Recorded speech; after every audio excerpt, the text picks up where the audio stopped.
নমস্কাৰ সকলোকে।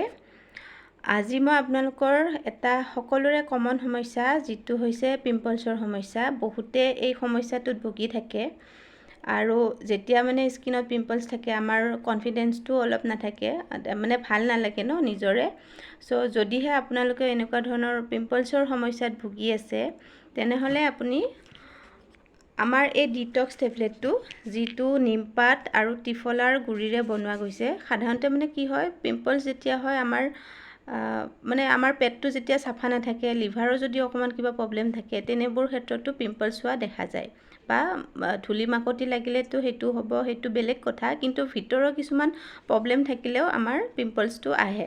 চ' এই ডিটক্স যোনটো টেবলেট আছে ই আপোনাৰ বডিটো চাফা কৰিব আৰু তাৰ লগতে আপুনি কিছুমানৰ পিম্পলছবিলাক বহুত ডাঙৰকৈ ওলায়, মানে বহুত বিগ হয়। তেনে ক্ষেত্ৰত আপুনি আমাৰ যিটো মডিকেয়াৰৰ এচেঞ্চিয়েল টি অইল আছে, এইটো আপোনাৰ য'ত য'ত পিম্পলছ হৈছে সেইবোৰ জেগাত অকণমান আঙুলিত লৈ পিনে ডাইৰেক্ট লগাই দিব পাৰে। তাৰপিছত আপোনালোকে পিম্পলছৰ ক্ষেত্ৰত যেতিয়া ফেচ ৱাছ কৰিব, আমাৰ এইটো টি অইলেৰে বনোৱা এটা ফেচ ৱাছ আছে, ক্লিনজিং জেল হয়। এই ফেচ ৱাছটোৰে আপোনালোকে মুখ ধুব। লগতে সপ্তাহত আপোনালোকে টি অইল আৰু ৰ'জমেৰীৰে বনোৱা এটা ফেচ পেক আছে, এইটো সপ্তাহত 2 দিনকৈ ব্যৱহাৰ কৰিব।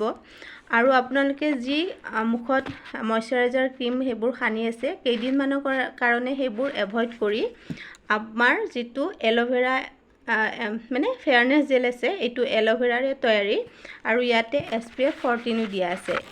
এইটো আপোনালোকে সেই মইশ্চাৰাইজাৰটো কেইদিনমানৰ কাৰণে বাদ দি এই এল'ভেৰা জেলটো ব্যৱহাৰ কৰিব। দেখিব লাহে লাহে আপোনালোকে যিটো পিম্পলছৰ সমস্যাত ভুগি আছে সেইটো লাহে লাহে এসপ্তাহ 2 সপ্তাহ যোৱাৰ পিছতে সম্পূৰ্ণৰূপে ভাল হৈ যাব। Thank U.